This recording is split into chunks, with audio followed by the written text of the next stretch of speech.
So, I'm going to talk about things that you're going to want to do. One thing I want to cover that I didn't cover is that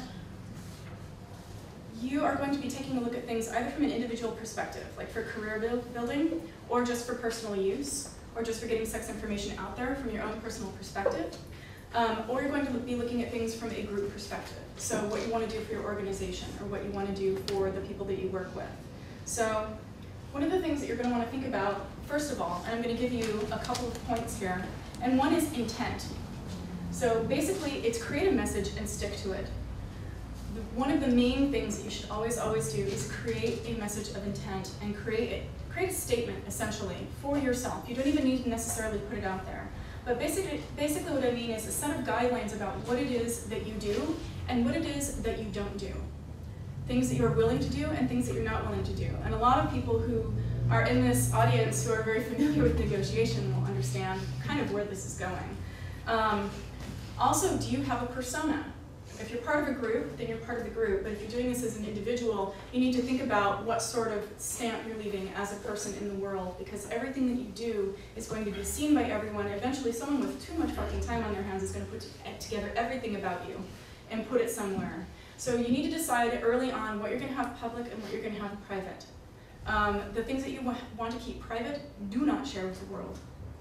Just do not do it. I worked at Fleshbot. I helped co-found Fleshbot, and I worked there for years. And time again, we would see anonymous bloggers outed. It is so fucking easy. You have no idea.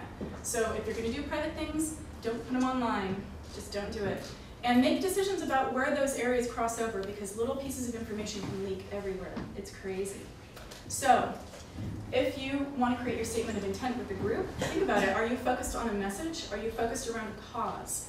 And what are you interested in, and what are you going to do to this effect of this cause? Is this going to be, publicizing events online? Is this going to be figuring out how to do events in the real world? Or are you going to be operating in a virtual space? And once you think about what your message is, I also want you to strongly consider what the opposite of your message is.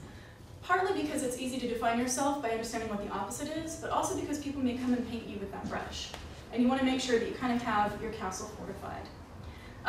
You need a definition of intent for your own guidance, in general, for when you get tired, when you get stressed out, and when you get knocked off track, and to make it harder for people to pigeonhole you, like I said, so you don't become the anal lady. But that's the thing about talking about sex online, is like, people will try to knock you off track all the time. And if you have something to come back to, you've got something to hold on to. People will try to make you upset, you'll get trolled, and you'll get trolled hard, especially if you're female.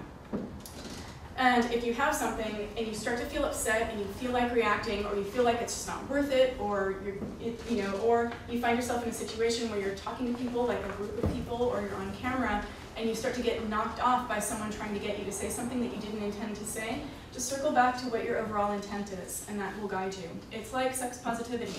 It's like once it's in you, you just kind of circle back to, oh yeah, it's some many most, it's some many most, and you just kind of click yourself back into that frame of mind. So, where you put yourself. There are a lot of decisions to make about where you decide to put yourself online, and where you put yourself online completely dictates who's going to find you and how they find you. A lot of people don't realize this. So for instance, if you decide to just have Facebook as your main page and not have a website, you're pretty much going to be limited by people who are okay with Facebook. And a lot of people are allergic to Facebook. So think about that in terms of establishing your stamp. People consume media in a lot of different ways, and it's a lot like, well, it's the some, many, most thing. It's like, some people prefer to get their media via RSS. Some people like to read things on their phones. Some people prefer to watch videos on YouTube. Some people would rather listen to an audio podcast on their way to work. Some people have never visited a website in ages and only look at their Google Reader. Some people only check out shit on Facebook. Some people only like to, go through the iTunes interface to find podcasts. And some people just look at websites or go through friends' referrals. So when you think about it, you think about the form factor of how people like to consume mobile media, the phones, or the computer, or what types of media are out there in terms of like website, Facebook, Posterous, Blogger, all of these different things. And think about the way that you put yourself out there in terms of where is people are going to consume you or find you, read your message, and get to you via ways that are most comfortable for them. So if you choose one channel, you'll only get the people that go to that channel. Think about it. I strongly, strongly, strongly recommend that you get your own website. And a lot of people are, not having their own websites, and that's fine because having a website is a big stumbling block for a lot of people because they want it to be a certain way or look a certain way or have a certain type of WordPress install on it, a certain theme, and all of that, and that can be difficult, but I strongly recommend that you have a home base.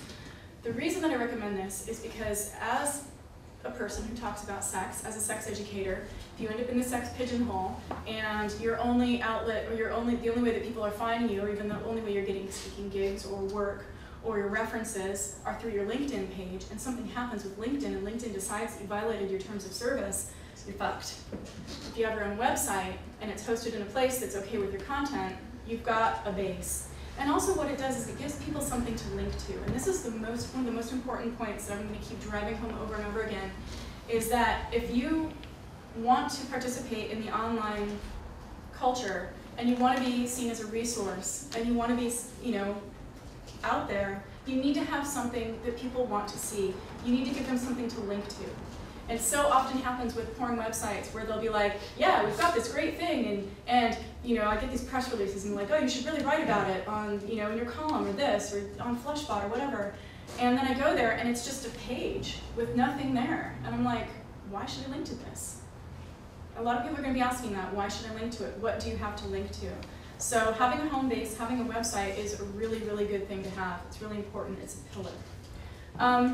If you can't use your own website, a WordPress blog, you can use a Blogger blog. They will take those fucking things down no matter what people do on them. So, I mean, it's a troll haven. It's amazing. And they have an age check already in place if your blog has explicit content. Posterous is a great new blog hosting site. And I'm not just saying that because it's a friend of mine's, but it's pretty rad. It's a lot like a Tumblr blog. Tumblr is also another place that people are fracking themselves these days. And Tumblr's, you can do what you like on Tumblr, which is really nice. Same with Posterous, and Posterous has a lot of great things built into it that allow you essentially to email all of these different sites with one go with your post. So you put up a post and it will hit your Twitter, it will hit your Facebook, it will hit your this, it will hit your that, and you've networked with a ton of sites so that it kind of cuts down the chain of, oh, I need to update my Facebook, oh, I need to update my Twitter, oh God, and you just feel spread out all over the place, and Posterous kind of nails it down all into one place, and that's really nice. You can use social networking sites, but like I said, it'll limit you. Make sure, no matter what you do in general though, just that you hit the majors, and right now those majors are Facebook, LinkedIn, and Twitter. Those are important, and I mean, they're popular and they're annoying and it's irritating, but they're important to have because it's where people are going right now for information, for networking, and just for entertainment. And that's a lot of what you're going to be doing too, is actually kind of entertaining people a little bit. Otherwise, they're going to walk off and find something else to look at. So, auxiliary outlets that you should strongly, strongly consider, especially if you want to be sneaky and get into other outlets that wouldn't necessarily have you, would be Flickr, YouTube, iTunes, Goodreads, making lists there.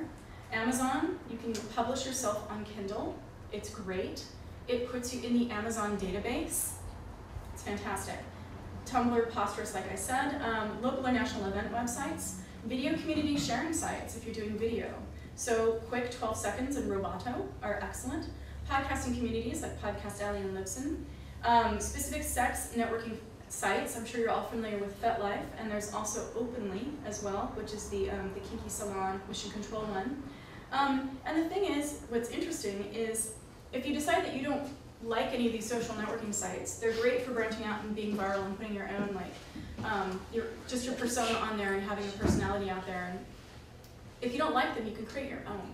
You can go to Ning and create your own social network. So that's always an option, and that can be something that can be auxiliary to your website. So if you want to create like a big resource and be like, oh, I want forums, but I'm not sure, because a lot of people want people to talk and interact and bring more people to the table in terms of the conversation, you can actually go to Ning and start your own social network and set your own parameters for it, and it's pretty cool. And it doesn't